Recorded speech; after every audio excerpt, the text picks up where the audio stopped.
कौन है वो चोर? महाराज, वो चोर इस समय यहीं इसी दरबार में उपस्थित है।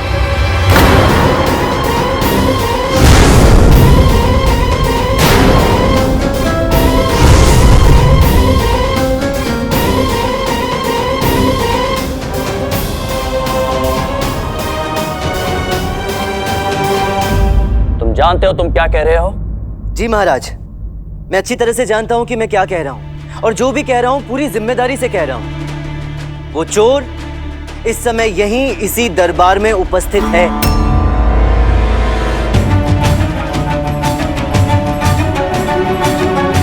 ये इस ढोंगी का प्रपंच है महाराज। ये क्या बताएगा चोर कौन है? ये स्वयं कहा था राजनर्तकी सुदामिनी के घर। आपसे किसने कहा? क्या किसने कहा? यही कि मैं राजनर्तकी सुदामिनी के घर पे था। कौन कहेगा? हमें पता है। कैसे पता है? मैं तो वहाँ था ही नहीं। नहीं था आचार्य। वहीं थे। कौन कहता है? हम कहते हैं। आप तो यूं कह रहे हैं जैसे आप स्वयं वहाँ उपस्थित थे। हाँ तो थे ना, हम भी वहीं थे। कहाँ? सुदामिनी के घर।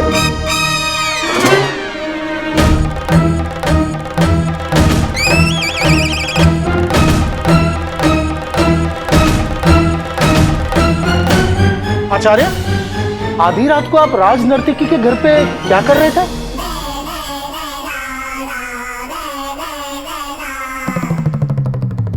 ले बसा बुड्ढा गया बड़ों काम से। आपने हमारे प्रश्न का उत्तर नहीं दिया आचार्य। आप आधी रात को वहां कर क्या रहे थे? हाँ, आप ही से पूछ रहे हैं।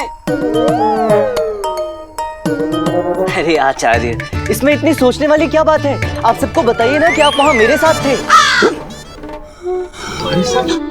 और नहीं तो क्या मुनिवर। महाराज, मैं बताता हूँ कि क्या हुआ। जब आपने मुझे चोर को पकड़ने के लिए 3 दिन की म्याद दी तो मैं घबरा गया। मैं समझ नहीं पा रहा था कि इतनी जल्दी मैं चोर को पकड़ूंगा कैसे। तब स्वयं आचार्य तथाचार्य मेरे पास आए। इन्होंने मेरा साहस बढ़ाया। इन्होंने मुझसे कहा कि मुझे घबराने की जरूरत नहीं है, ये स्वयं मेरे साथ है। फिर रात को चोर पकड़ने के लिए हम गश्त पे निकले। हम सुदामिनी जी के घर के बाहर से गुजर ही रहे थे कि हमने इनके चिल्लाने की आवाज सुनी, चोर चोर चोर। घबराकर हम इनके घर की तरफ भागे ही थे। क्यों आचार्य, ऐसा ही हुआ था ना? हाँ हाँ हाँ, ऐसा ही हुआ था महाराज। बिल्कुल ऐसा ही हुआ था, ये हुआ था। क्यों सुदामिनी जी, सही कहा ना मैंने? ऐसा ही हुआ था ना? हाँ हाँ। क्या हाँ हाँ? हाँ हाँ महाराज, ऐसे ही हुआ था। संगीत का रियाज करते करते कब आधी रात बीत गई हमें पता ही नहीं चला। रियाज समाप्त होने के बाद जब हमने अपने गहने रखने के लिए अलमारी खोली तब हमें पता चला किसी ने हमारी नथ चुरा ली है। तभी हमने वहाँ से किसी को भागते हुए देखा और हम जोर जोर से चिल्लाए भी, चोर चोर चोर। इनकी पुकार सुनकर इधर से हम भागे और उधर से चोर नथ चुराकर भागता हुआ आया और हमसे टकरा गया। आगे आप बताइए। आगे आगे बिल्कुल सही कहा। आगे ये थे, पीछे मैं था। चोर पहले इन्हीं से टकराया था महाराज। अच्छा आचार्य, इसका मतलब ये है कि आपने सबसे पहले चोर को देखा? हाँ हाँ, चोर मतलब देखिए महाराज, देखिए, यही तो इनकी महानता है महाराज। हर बात का श्रेय मुझे देना चाहते। चोर को पहले इन्होंने देखा, परंतु ये चाहते हैं कि उसका नाम और पहचान बताकर सारा श्रेय मैं ले जाऊं। महान राजगुरु की इस महानता को मेरा शत शत नमन है, शत शत नमन है प्रभु। देखा मनी, क्या धो के मारा ये पंडित गुरु जी का। अरे अभी तो केवल धो रहा है, इसके हिसाब से लगता है निचोड़ेगा भी, सुखाएगा भी और सोखने के लिए बाहर भी टांग देगा। परंतु महाराज, मैं इतना स्वार्थी नहीं हूँ कि आदरणीय आचार्य की सारी उपलब्धियों का श्रेय मैं ले जाऊं। इसलिए आचार्य, मैं चाहूंगा कि आप स्वयं यहाँ सबके सामने महाराज को उस चोर का नाम बताएं। बताइए महाराज को कि वो चोर कौन है। हम। आप आचार्य? नहीं, मतलब हम पंडित से पूछ रहे थे, क्या हम बताएंगे चोर कौन है? हाँ आचार्य, आप ही बताएंगे ना। बताइए महाराज को कि वो चोर कौन है। वो चोर आचार्य, आप यही कहना चाहते हैं ना कि चोर और कोई नहीं बल्कि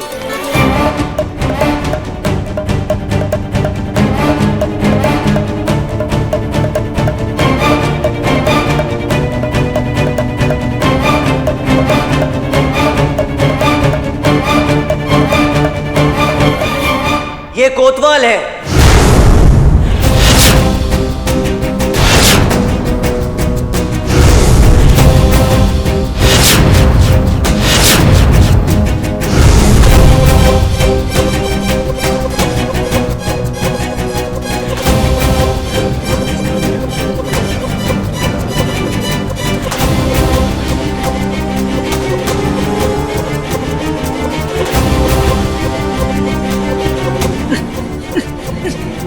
क्या बकवास है महाराज? ये पंडित क्या बक रहा है? देखिए हमें चोर कह रहे हैं, हमें। हम आपके नगर कोतवाल हैं महाराज। आप बताइए हम कैसे चोर हो सकते हैं, हैं? अब अगर हम चोर हैं तो पूछिए महाराज, इसके पास प्रमाण क्या है मेरे चोर होने का? कुछ दिन आपकी संगत में रहकर इतना तो हम भी सीख ही गए कोतवाल जी कि बिना प्रमाण के किसी पर आरोप नहीं लगाना चाहिए। इसलिए प्रमाण तो है महाराज।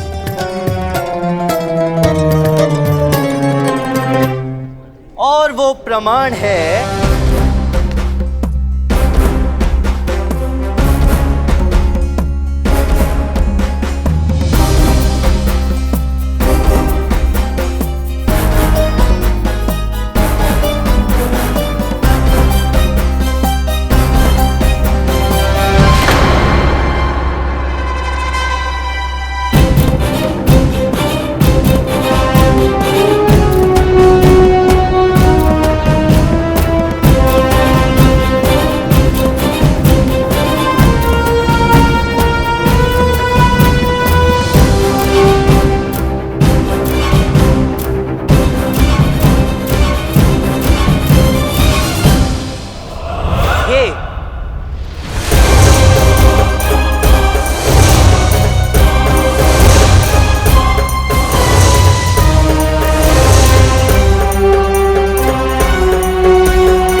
महाराज जिसे ये चोर अपनी हर चोरी के बाद घटनास्थल पर छोड़कर जाया करता था। और केवल इतना ही नहीं महाराज, इसका अपराध प्रमाणित करने के लिए मेरे पास कुछ और भी है। एक ऐसा अकाट्य प्रमाण जिसे देखने के बाद किसी को किसी और प्रमाण की आवश्यकता ही नहीं रह जाएगी। और वो है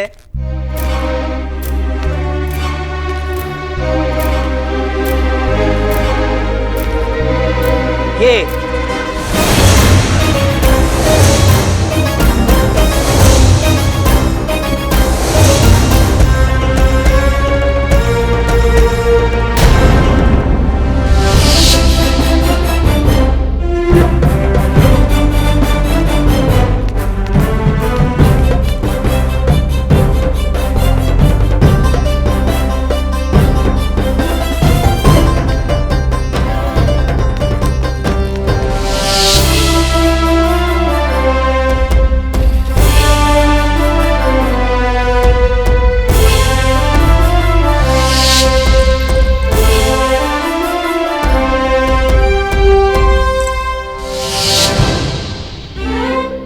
हमारी नथ, मेरी नथ मिल गई।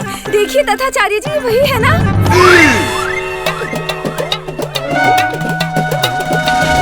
झूठ, एकदम झूठ। ये षड्यंत्र है महाराज, मुझे फंसाने की कोशिश की जा रही है महाराज। आचार्य आप कुछ बोलते क्यों नहीं? क्या आचार्य, आप यहाँ वहाँ क्यों देख रहे हैं? आप महाराज को बताइए ना कि यही वो चोर है जिसे आपने कल मध्य रात्रि सुदामिनी जी के घर से नथ चोरी करके भागते हुए पकड़ा था। बताइए ना, बताइए। बोलिए आचार्य।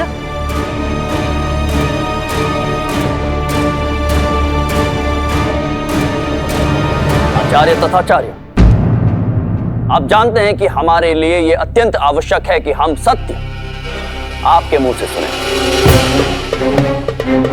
तो बताइए हमको, कल मध्यरात्रि राज नर्तकी सुदामिनी के घर पर जिसको आपने देखा था, वो क्या यही कोतवाल थे?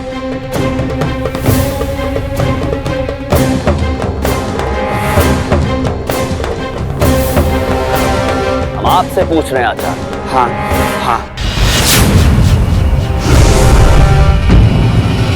क्या हाँ आचार्य? थोड़ा जोर से बोलिए, महाराज को सुनाई नहीं दे रहा। थोड़ा जोर से। हाँ महाराज, यही वो दुष्ट चोर,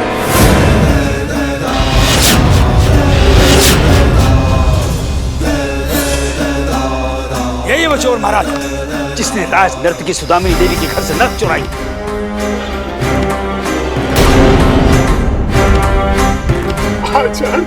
चुप अधर्मी, खबरदार अपनी जुबान से हमारा नाम तक लिया तो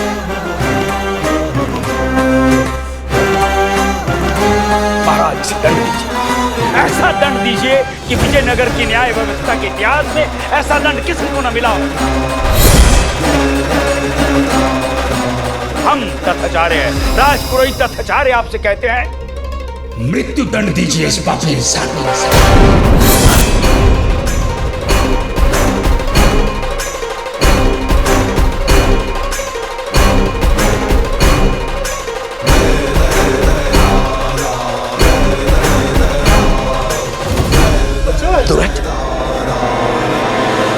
बिच्छू प्रवृत्ति वाले मनुष्य की मित्रता तभी तक है जब तक कि उसे अपना असल स्वभाव दिखाने का अवसर नहीं मिल जाता। तुम्हारे साथ भी ऐसा ही होने वाला है। अवसर मिला नहीं कि असल स्वभाव बाहर आया नहीं। किसकी बात कर रहे हो तुम? सोचो सोचो, कोई 150 बिच्छू थोड़े ना पाले होंगे तुमने। जब रक्षक स्वयं भक्षक बन जाए तो न्याय प्रणाली से कोई न्याय की आशा कैसे रख सकता है? ये अपराधी तो उन अपराधियों से भी अधिक दंड के योग्य है जो कानून तोड़ते हैं।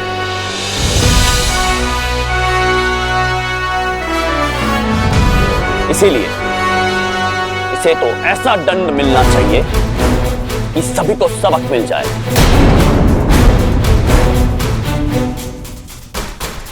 यह हमारा आदेश है कि कल प्रातःकाल सरेआम सभी के सामने पूरे नगर से इसका जुलूस निकाला जाए, ताकि सभी लोगों को इस चोर का, इस दुष्ट का असली चेहरा पता चले। और फिर परसों प्रातःकाल और फटते ही इसे मृत्यु दंड दिया जाए।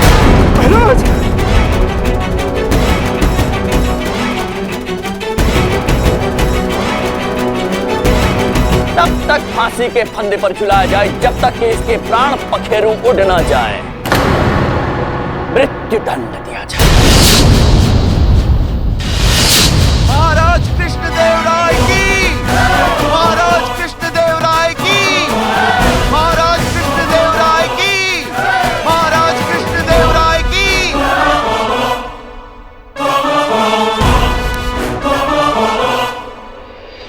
रामकृष्णा नहीं, पंडित रामकृष्णा को जो मियाद दी गई थी उसके समाप्त होने से पहले इन्होंने अपना कार्य संपन्न किया और यह प्रमाणित किया है कि वो निर्दोष है। इसलिए पंडित रामकृष्ण को इस आरोप से मुक्त किया जाता है और पूरे सम्मान के साथ इन्हें स्वतंत्र किया जाता है। अपराधी पर घोषित इनाम की धनराशि भी पंडित रामकृष्ण को दी जाती है।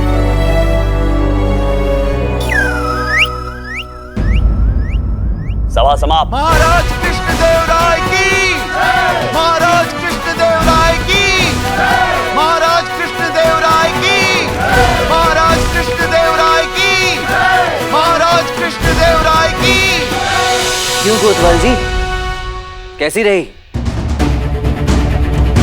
मेरे विचार से अब तो आपको भी अनुभव हो ही गया होगा कि जब किसी निर्दोष को दंड मिलता है तो कैसा लगता है।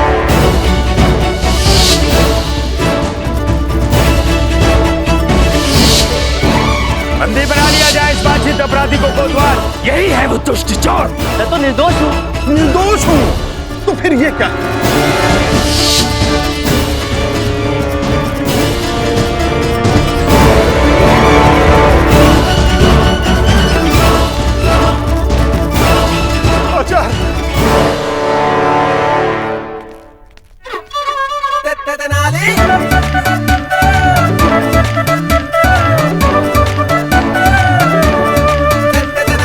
समय की नजाकत ने आज हमें चुप रखा पंडित रामकृष्णा, परंतु परंतु भविष्य के गर्भ में तेरे लिए कौन सी सजा लिखी, इसकी प्रतीक्षा तो हमें भी रहेगी।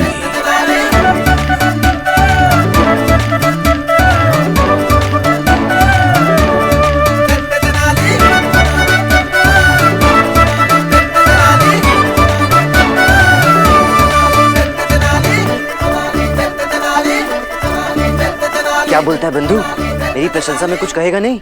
मूर्ख है तू रामा, जो तुझे लगता है कि तूने सबको बेवकूफ बना दिया है। मतलब? यहाँ कोई ऐसा भी है जिसे तेरी किसी बात से कोई संजोग नहीं।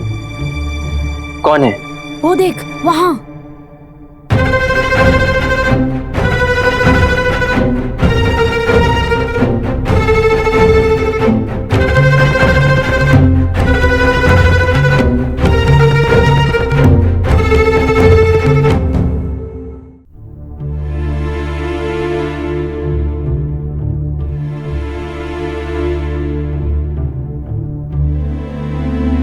तुम्हें क्या लगता है आज जो रात दरबार में हुआ, बाकी सब लोगों की तरह हम भी उससे सहमत होंगे?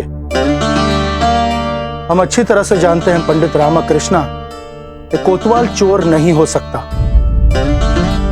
ये तुम्हारा खेला हुआ प्रपंच था, छल था। अरे मंत्रीवर, किंतु छलावे के साथ छल और कुप्रपंच के साथ प्रपंच करना किसी भी दृष्टिकोण से पाप तो नहीं है। कोतवाल ने अपना पद बचाने के लिए मुझे झूठे आरोप में फंसाया, तो मैंने अपने प्राण बचाने के लिए उसे अपराधी प्रमाणित कर दिया। मैंने तो उसे वही लौटाया प्रभु जो उसने मुझे दिया था। हाँ, जो कुछ भी हुआ व्यक्तिगत रूप पर वो कितना भी सही क्यों ना हो, न्यायिक रूप पर तो गलत ही है। तुम कहना क्या चाहते हो? मैं नहीं चाहता मंत्रीवर कि हमारे महाराज श्री कृष्णदेव राय के न्याय पर किसी निर्दोष के दंड का कलंक लगे। असली चोर पकड़ में आ सकता है मंत्रीवर, यदि इस कार्य में आप मुझे सहयोग करें। और तुम्हें ऐसा क्यों लगता है कि हम तुम्हें किसी भी कार्य में सहयोग देंगे? न्याय के लिए मंत्रीवर, वास्तविक चोर को काल कोठरी तक पहुंचाने के लिए, न्याय की रक्षा के लिए। और किस तरह के सहयोग की अपेक्षा है तुम्हें हमसे?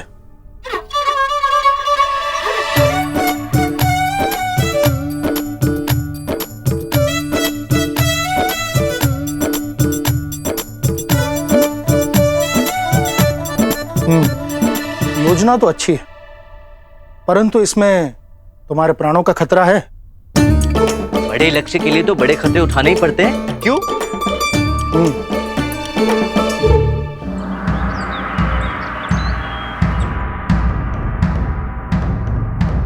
देखो देखो देखो, सभी जन प्राणी, सभी नगरवासी, सभी नागरिक ध्यान से देखो इस अपराधी को। यही है वो कुख्यात चोर जिसकी विजयनगर के न्याय प्रणाली को तलाश थी। होशियार बुद्धिमान पंडित श्री रामाकृष्ण के अपूर्व सहयोग से हम इसे पकड़ पाए हैं। कल इसे सबके सामने मृत्यु दंड दिया जाएगा। देखो देखो देखो।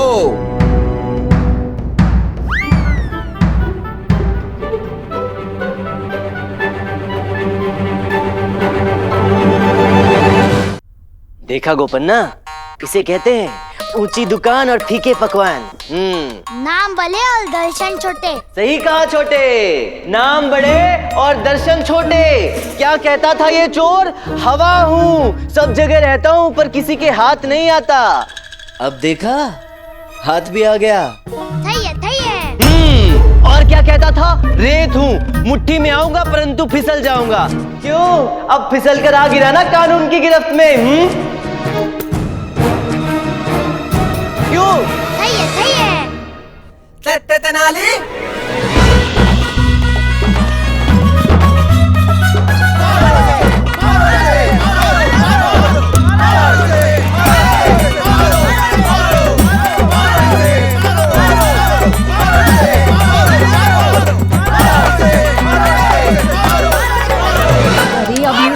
कर रहा है रामा? अब इसकी क्या आवश्यकता है? शांत रहे और होने दो जो हो रहा है, सब समझ जाएगा धीरे धीरे।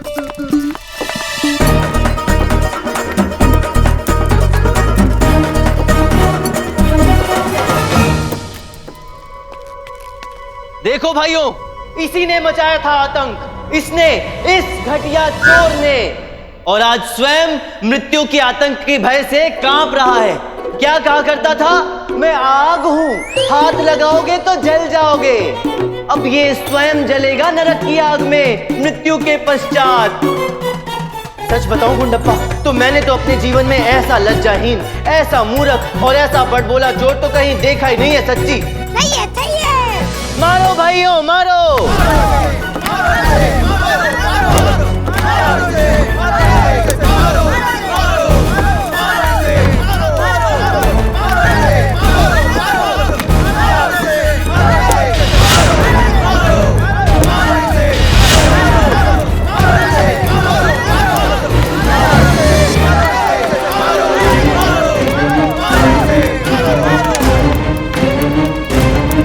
मेरे पास और कोई विकल्प नहीं है इसके अलावा।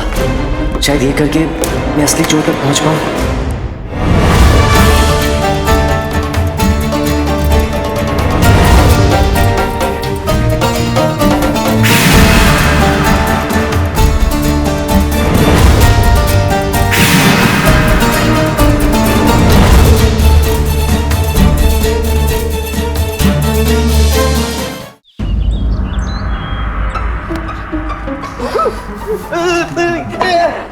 क्या कह रही है? उठा लो। अच्छा। अरे अपने संस्कारों की आरती उठा लो जो तुमने पहले से तैयार करके रखी है। ये कह रही है? नहीं, मैं कह रही हूँ। ये तो कह रही है तुमने जो किया है उसे प्रतिशोध कहते हैं और इनके संस्कारों में प्रतिशोध लेना पाप है। क्या यही मेरे संस्कार हैं? तुम्हारे? नहीं, इनके। कह रही है कि अपने प्राण बचाने के लिए किसी निर्दोष को फांसी पर लटका दो। इस पाप का कलंक जन्मों जन्मों तक हमारा पीछा नहीं छोड़ेगा। अगले जन्म में हम पशुओं की योनि में पैदा होंगे। अरे ऐसा कुछ नहीं होगा, कुछ नहीं होगा। कोतवाल को बच जाएगा वो। उठा लो। अच्छा। अरे शपथ उठा लो कि आप सिर्फ सच बोलेंगे। शारदा, सब जानते हैं कि रामा कभी झूठ नहीं बोलता। हाँ, तो फिर आप कोतवाल को बचाएंगे कैसे? मैं नहीं, स्वयं असली चोर बचाएगा उसे। तो फिर आप चोर को ढूंढेंगे कैसे? अरे उसे पकड़ने की आवश्यकता क्या है? वो तो स्वयं चलकर यहाँ आने वाला है। इतना ठेस पहुंचाया है मैंने उस अहंकारी चोर मल्लू देवा के अहंकार को कि उसे आना ही पड़ेगा। अरे वो घमंडी चोर अपने घमंड पर इतना बड़ा आघात कैसे सहन करेगा? जरूर आएगा शारदा, वो जरूर आएगा। तू इतना आश्वस्त कैसे है रामा कि मल्लू देवा आएगा ही? अरे मैं आश्वस्त नहीं हूँ बंधु, बस इन्हें आश्वस्त कर रहा हूँ। मैंने तो अपना काम कर दिया है, अब आशा करता हूँ कि मेरा तीर सही निशाने पर लग जाए बस। और अगर तीर निशाने पर नहीं लगा और मल्लू देवा नहीं आया तो क्या तेरा और मेरा दुर्भाग्य?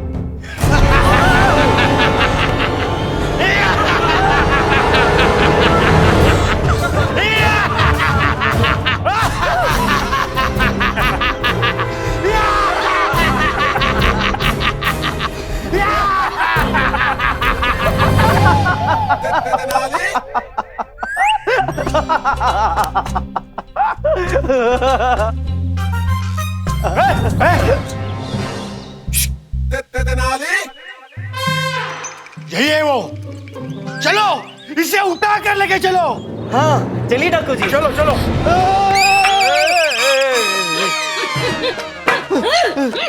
अरे क्या कर रही है? पूछ रही है कहाँ ले जाने आए हो इन्हें? कौन है ये? ये मेरी माँ है। अरे ये कौन सा साबुन क्या इस्तेमाल करती है? क्यों डाकू जी? नहीं नहीं, मतलब इनकी त्वचा से इनकी उम्र का पता ही नहीं चलता। ओ नहीं नहीं नहीं नहीं, ये जो इनके बगल में खड़ी है ये मेरी माँ है, और इनके बगल में जो खड़ी है ये तो मेरी धर्मपत्नी है। पूछ रहे हैं कहाँ ले जा रहे हो इन्हें? अगवा करना है इनको।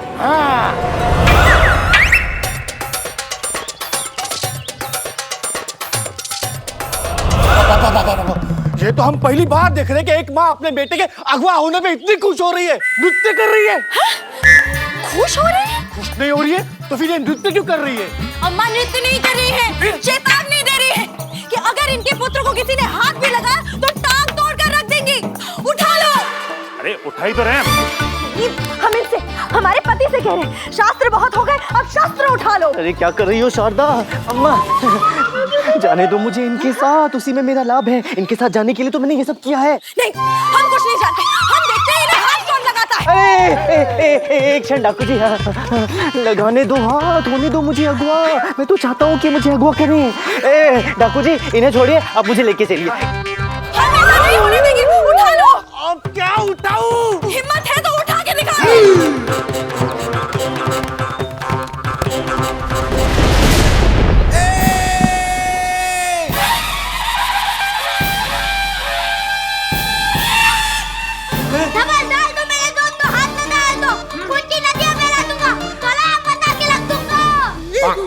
क्या कर देगा? तोलाम तोलाम तोला? तोलाम तोलाम। ये क्या कह रहा है? कोहराम कोहराम कह रहा है डाकू जी। गुंडप्पे शांत हो जा, शांत हो जा, लौकी रख। देख मैं स्वयं इनके साथ जाना चाहता हूँ, मुझे जाने दे, ठीक है? जाने दे। हाँ चलिए बंधुओं चलिए।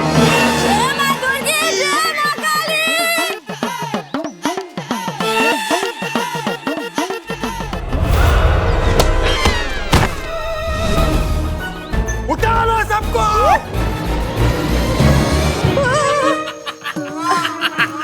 ये क्या है? नाक है मेरी। ओह अम्मा अम्मा। डाकू जी, ओ डाकू जी।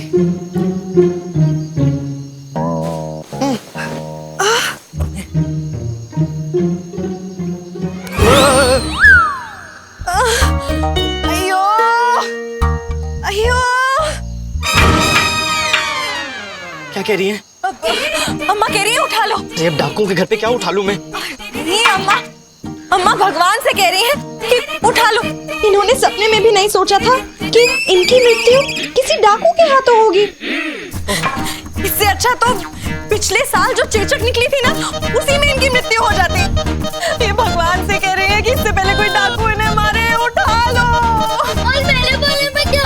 पहले तो अभी तक कुछ देखा भी नहीं है। पहले जमाने में दत्ताल साला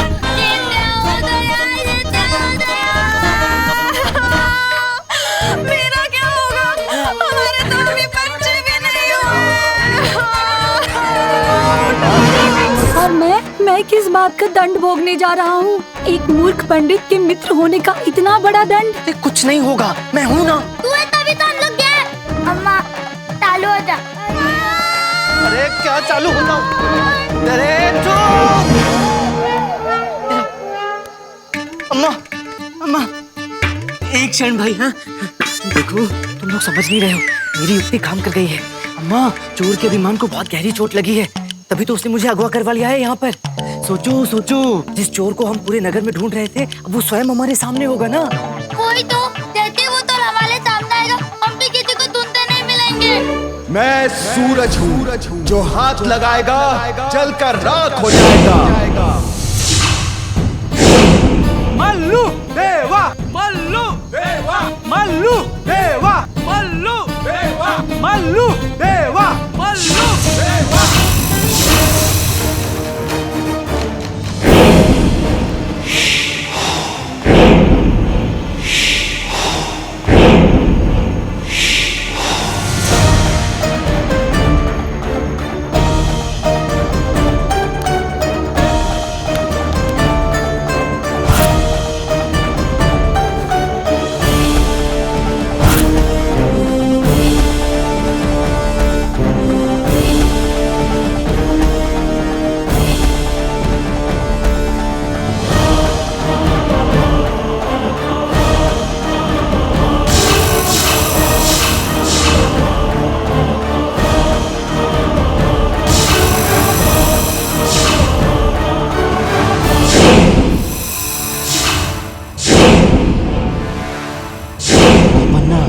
कोतवाल का सहायक गोपन्ना।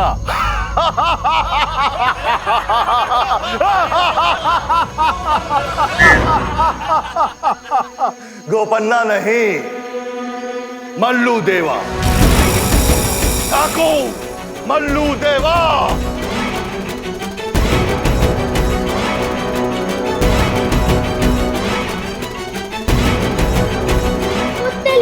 क्या मुल्क बनाया इसने हमें लामा? पूरे समय हमारे साथ ही था, और यही है वो जिसे हम लोग ढूंढ लेते पूरे नगल में तक के ताते। तूने सोचा भी था कि ऐसा होता? नहीं गुंडप्पा, कभी स्वप्न में भी नहीं सोचा था।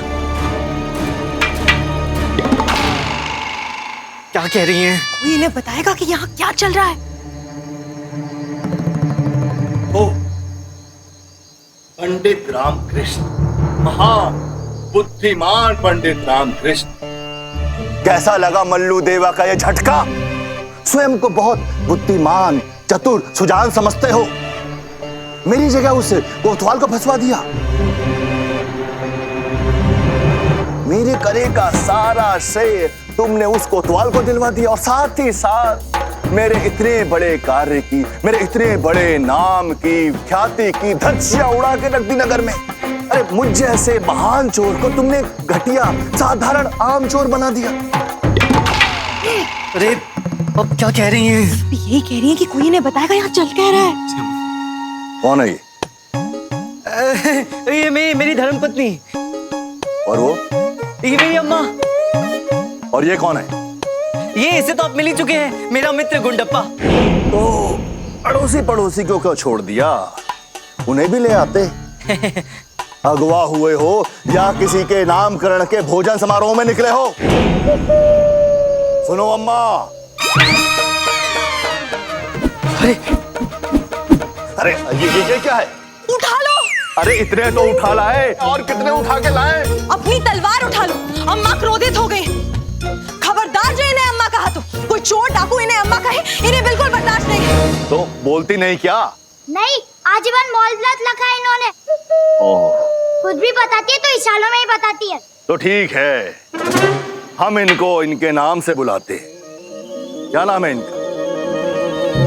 श्रीमती लक्ष्मी देवी वेंकटेश मुत्तु सुब्रमण्यम नारायण नागेश्वरम पल्लम मुक्ति जयंती वर्णम नारायण बाल सुंदरी व्यामकर्णी कुटुंब पट्टी अलकमुट्टी।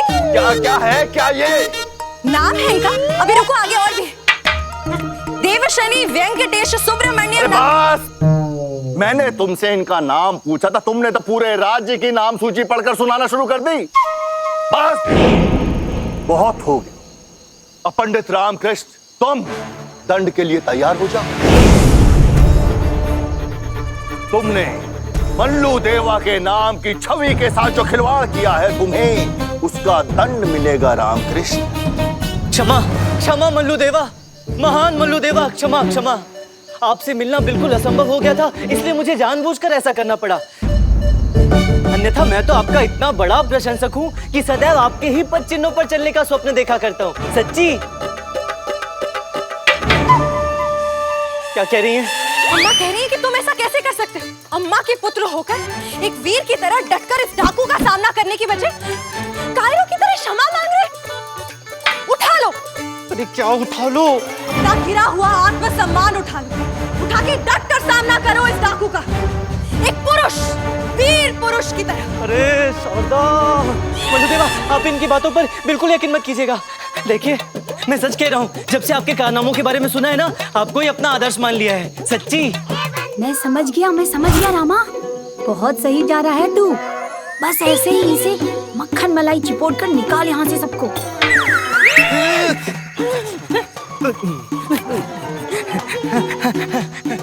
मैं हमेशा से आपसे मिलना चाहता था, आपके साथ आपके व्यवसाय में कार्य करना चाहता था, इसलिए मैंने ये प्रपंच रचा। लेकिन आपसे मिलना असंभव हो गया था, इसलिए मुझे स्वयं को पकड़वाना पड़ा, कोतवाल को भी फंसाना पड़ा। इसके लिए मैंने आपको बुरा भला भी कहा, ताकि आप क्रोधित होकर मुझसे मिले और मैं आप तक पहुंच सकूं। इतना सब केवल मुझसे मिलने के लिए? केवल आपसे मिलने के लिए मल्लू देवा, आपका शिष्य बनने के लिए। मुझे अपनी शरण में ले लो मल्लू देवा जी, बहुत काम आऊंगा आपके। मैं तुम्हारा कैसे विश्वास कर लूं? हो सकता है ये भी तुम्हारी कोई चाल हो। नहीं, ऐसा बिल्कुल नहीं है, मेरी कोई चाल वाल नहीं है गुरुदेव। ठीक है, यदि आपको मुझ पर विश्वास नहीं है ना, मेरे पास एक युक्ति है जिससे आपको मुझ पर 100% विश्वास हो जाएगा। देखिए, मैं एक ऐसी जगह जानता हूँ जहाँ यदि हमने चोरी की ना, तो हमारे हाथ अपार धन लग सकता है। मैं भी आपको उस जगह ले चलता हूँ, हम ये चोरी साथ में मिलकर करेंगे, फिर मैं भी आपकी श्रेणी में आ जाऊंगा, फिर तो आपको मुझ पर भरोसा हो जाएगा ना। अरे ये क्या रामा, तू चोरी करेगा? अर्थात तू चोर और मैं एक चोर की चोटी। बक बक मत कर, शाम से थोड़ी देर। क्या कहा? कुछ नहीं, आप कुछ कहने वाले थे गुरुवर। ठीक है, तुम मुझे उस जगह ले चल। यदि तुम्हारी उसमें कोई चाल नहीं रही और सब कुछ ठीक रहा, तो मैं तुम्हें अपना शिष्य बना लूंगा, परंतु अगर तुमने मेरे साथ धोखा किया तो। अरे मैं धोखा देकर कहाँ जाऊंगा गुरुदेव? आप तो मुझे कहीं से भी कैसे भी उठा सकते हैं, है कि नहीं? ठीक है साथियों, आज का पहला डाका हम वहीं डालेंगे जहां इसके अनुसार अपार धन है। चलो। धन्यवाद मल्लू देवा, बहुत बहुत धन्यवाद। चलिए अब मैं आपको वहाँ लिए चलता हूँ जहाँ वो अपार धन आपकी प्रतीक्षा कर रहे हैं। चलें। मल्लू देवा, मल्लू देवा, मल्लू देवा, मल्लू देवा, मल्लू देवा।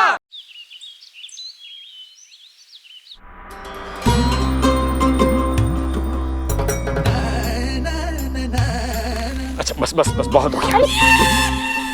अरे हमें यहाँ क्यों बिठा दिया? और ये पूजा क्यों? हमने आपकी लंबी आयु के लिए व्रत रखा है स्वामी। फिर से? जी। अरे हमने कितनी बार कहा है, कोई आवश्यकता नहीं हमारे लिए व्रत रखने की। व्रत तुमने रखा, बिठा हमें दिया। यही बताने के लिए तो आपको यहाँ बिठाया है। आज हमारे व्रत का अंतिम दिन है। सायकाल होते होते तक व्रत की प्रक्रिया पूरी हो जाएगी। बस तब तक आपको क्या? तब तक आपको यहीं बैठना होगा। कहाँ बैठना होगा? यहीं, इसी आसन पर, इसी मुद्रा में। मर जाएंगे हम। अरे प्रभु नहीं, ये का नहीं। अगर आपने व्रत पूर्ण होने से पहले पलक भी झपकाई तो काल देवता रुष्ट हो जाएंगे। आप और विपत्तियों का पहाड़ टूट पड़ेगा स्वामी। मर जाएंगे। नहीं नहीं नहीं। अरे मती मारी गई तुम्हारी। हम नहीं यहाँ बैठने वाले। नहीं का मत प्रभु, हिलिए का मत। प्रकोप टूट पड़ेगा महाकाल का। हम थक जाएंगे। सर्वनाश हो जाएगा आपका। हम बिखर जाएंगे। कहीं के नहीं रहेंगे आप। प्रभु कौड़ी कौड़ी को मोहताज हो जाएंगे आप। सर्वनाश हो जाएगा आपका, सत्यानाश हो जाएगा स्वामी। अरे ये कैसी पति भक्ति है? भक्ति तुम करती हो, भेंट हमारी चढ़ती। पहले बताना चाहिए था ना कि शाम तक बैठना पड़ेगा। हम सब कुछ कर आके आते ना। अब बीच में प्रकृति का बुलावा आ गया, तुम कहाँ जाएंगे, कैसे करेंगे, क्या करेंगे? थोड़ा संयम रख लीजिएगा स्वामी। और फिर ये व्रत पूजा सब आप ही की तो लंबी आयु के लिए कर रहे हैं हम। फाड़ लगी इससे अच्छा तो मरण पूजा कर लो हमारी। शिव शिव शिव शिव, आप क्यों हमें नरक भेजना चाहते हैं इस तरह की बातें करके? अरे नरक तो साक्षात विराजमान कर दिया तुमने यहाँ पर, आसन पर बिठा करके। इससे बड़ा नरक और क्या होगा? भूख लगी है, कुछ खाने को दो। नहीं नहीं स्वामी, वो भी क्या? जब तक आप इस आसन पर विराजमान हैं, तब तक अन्न जल कुछ ग्रहण नहीं कर सकते आप। मरवा दिया।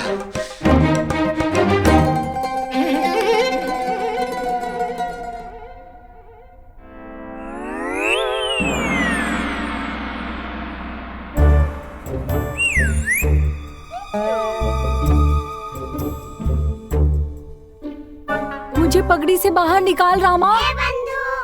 देख रामा, मैं चिता रहा हूँ तुझे। अब भी समय है, लौट चल। बहुत बुरे फंसेंगे हम सब। रहेगा वाचाल? क्या? आपको नहीं गुरुजी, स्वयं अपने मन को समझा रहा था। बड़ा वाचाल है, दिन भर बकबक करता रहता है। आप कुछ कह रहे थे मान्यवर? ये तो तथाचार्य का घर है। हाँ, यही तो वो घर है मल्लू जी, जहाँ से पूरे नगर का लूटा हुआ धन आपको मिलेगा। ये तो है। मुझे ये तो पता था कि ये तथाचार्य बहुत बड़ा ठग और पाखंडी है, है? लेकिन कभी ये विचार नहीं आया कि इसके पास से इतना धन मिल सकता है। खैर, देर आए दुरुस्त आए।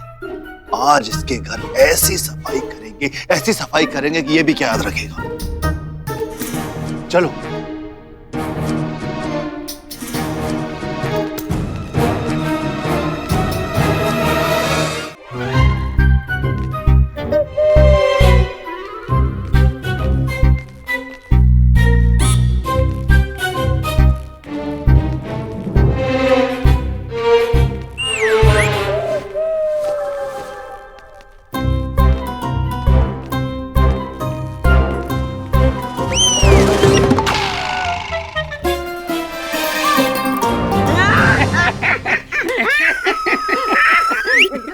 कल रात मैंने एक सपना देखा। क्या देखा सपने में? मैंने देखा कि मैं एक मार्ग से जा रहा हूँ और एक भिखारी मेरे पास आता है और मुझसे भीख मांगने लगता है। गरीब, फटेहाल, भूखा, नंगा भिखारी। मैंने भी एक सपना देखा। क्या बात कर रहे मनी? मैंने देखा कि हमारे कपटी ठगुरों के यहाँ डाका पड़ गया है। डाकू सब कुछ लूट के ले गए। सड़क पे आ गया हमारा भिखारी भीख मांगने के लिए। अरे धनी इतना क्यों हंस रहा है? सोच कि मेरे सपने में आने वाला भिखारी कौन था। अरे नहीं, हमारा कपटी गुरु।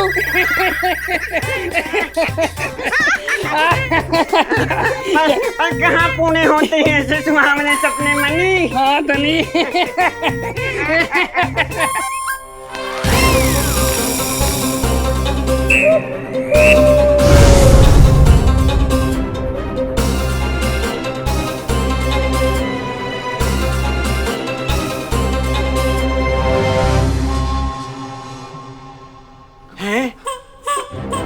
कौन हूँ भाई? मैं मल्लू देवा, तुम्हारे गुरु तथा आचार्य को लूटने आया हूं।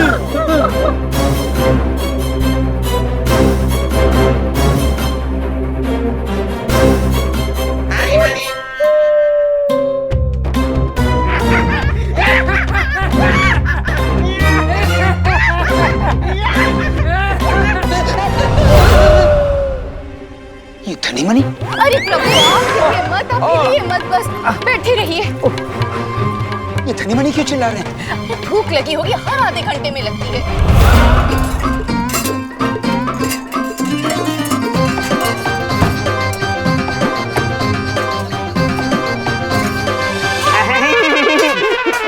अरे इतना क्यों हंस रहा है धनी? इन मूर्खों की नादानी पर हंसी आ रही है। इन्हें क्या पता कि हमारे गुरु तथा आचार्य कितने होशियार, कितने पहुंचे हुए आदमी हैं। इन्हें तो ये भी नहीं पता कि हमारे गुरुजी ने पलंग के गद्दे के नीचे कितना धन और छुपाया हुआ है।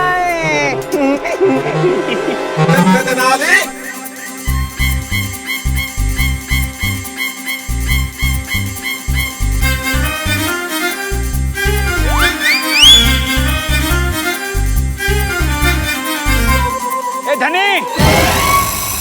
धनी अंदर क्या हो रहा है?